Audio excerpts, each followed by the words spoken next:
Welcome back, folks. This is the second part of the Dean Symposium presentation tutorial for closing the loop.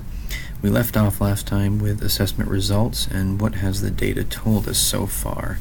Before we move forward with this, though, I want to jump over here quickly and just talk about these three basic points. When we make a recommendation based on data, we want to present that information in three stages. First, we obviously present the data, which we did here in the PowerPoint presentation. You can see that the slideshow's set up intuitively so that we can hit these 3 points in a linear fashion. The next thing that we want to do is tell folks what the data means, or at least tell us what the faculty thinks the data means. We're not always 100% sure what the data means. Really, we're kind of making assumptions. We're making estimated guesses based upon the quantitative information. This is really the qualitative aspect of the assessment process, and this is your opportunity to provide context and craft the perceptions of the folks who you're presenting to. Okay? The final thing, of course, is to address the data-driven decisions, right? Telling us what your preferred course of action is. We're going to get to that in just a minute here. But first, what has the data told us? The first thing I would recommend doing is going back to the Excel spreadsheet and looking down here to see if faculty made any recommendations or made any interpretations about what the data might mean. Sometimes you have to draw the information out of the faculty reflections. So let's say, for example, History 305. The recommendation is they're going to have students meet with them more often during the semester, mandated meetings in which they have to present their progress on these presentations. So what does the data mean? This looks like it's just a recommendation for what needs to be done as a result of the target not being met up here. And it is, but we can also draw a little bit from this. Okay, so if students need to meet more with the professor, what the data means is that students not meeting the standard could be a result of students not having enough, I don't want to say hand-holding, but I'm going to in this circumstance, or at least progress updates, right? Students need to check in with the professor to make sure that they're doing well. So the problem is perhaps students aren't demonstrating sufficient autonomy in the classroom, and this kind of helps students succeed in this particular assignment while they're learning to become more autonomous and they're learning to do things on their own a little bit more without having their hands held as they move forward, right?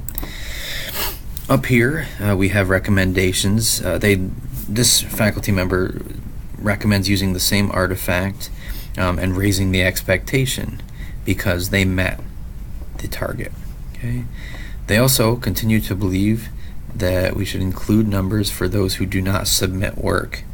Okay, so this is more of an explanation or recommendation based on the assessment process itself, which has its place. It definitely does. You'll see in the PowerPoint presentation towards the end that you have the opportunity to add that information in, and I highly recommend that you do. Now, the Excel spreadsheet only provides that little bit of information, so what else do we do here? And this is where a departmental discussion comes in really handy. You sit down with your faculty and you talk to them about what their findings mean, and maybe not even just the findings that are being used for institutional assessment or program assessment, but just assessment in general. Are there students performing well this semester?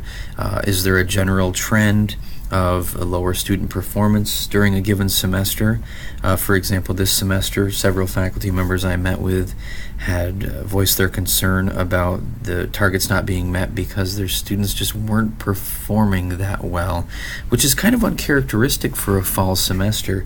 Usually it's the spring when we find that students are struggling a little bit more, at least in the experience of the English department. But it is a trend that I saw in my classes as well during this semester, during the fall, and that's noteworthy, definitely. So how do we close the loop based on these results? And this is the core of what we're looking at today. Well, there's some easy ones, of course. The low-hanging fruit, the recommendation to change the methodology. A methodology ideally should run for a full year for consistent results, or 2 cycles potentially for consistent results. We'll talk about some exceptions to that rule in a moment here. You can raise the target, of course, and you'll see that's one of the recommendations that was made here, right? Is just raising the target, which is fine. You can change the artifact. It can be meaningful if you're making substantive changes to a given assignment, but just switching one assignment for another is relatively easy, and it can be arbitrary. And that's what you have to watch out for, is making kind of arbitrary changes simply for the sake of appearing to close the loop. The last one here in the low-hanging fruit category is sustaining assessment practices, just recommending that you collect data for another semester or year in addition to your normal cycle year obligations.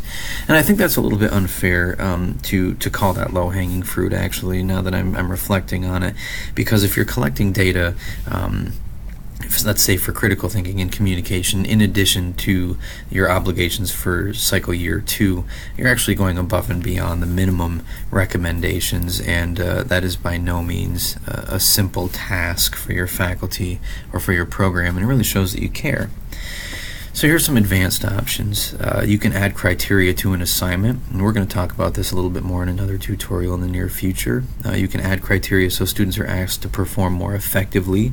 This is very important for program student learning outcome to institutional student learning outcome alignment. It's a big part of what we're doing right now as we move through our first 3-year cycle.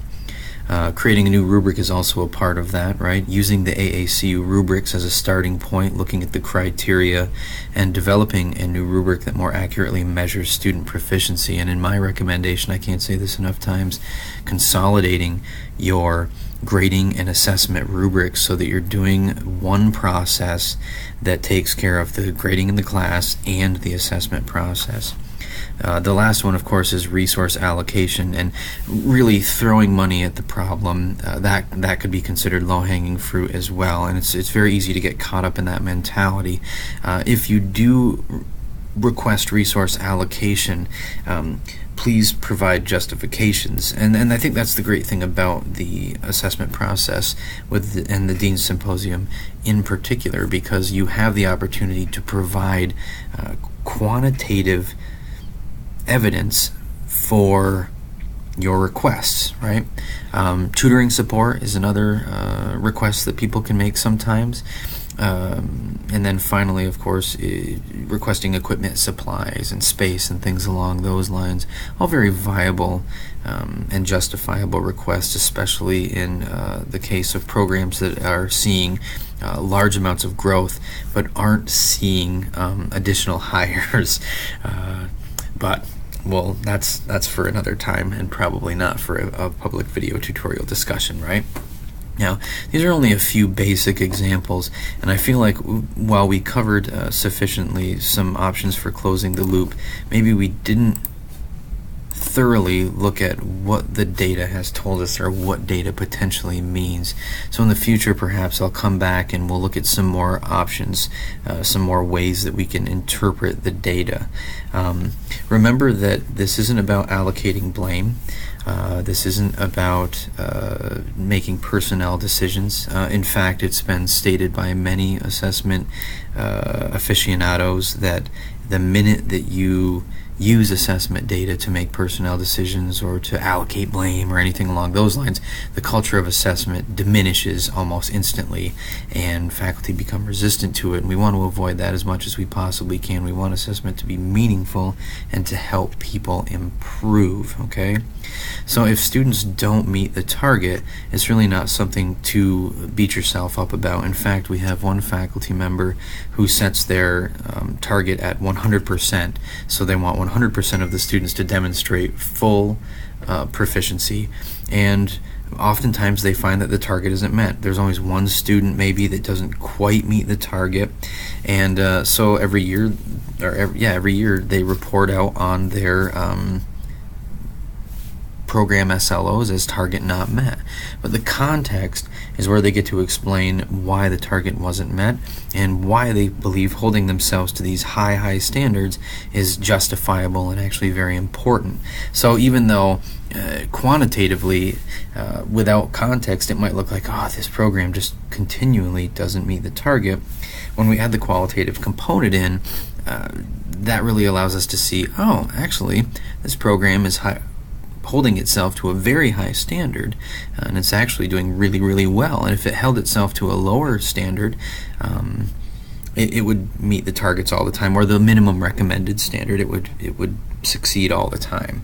So, in a general capacity, telling us what the data means is just a means of contextualizing the data.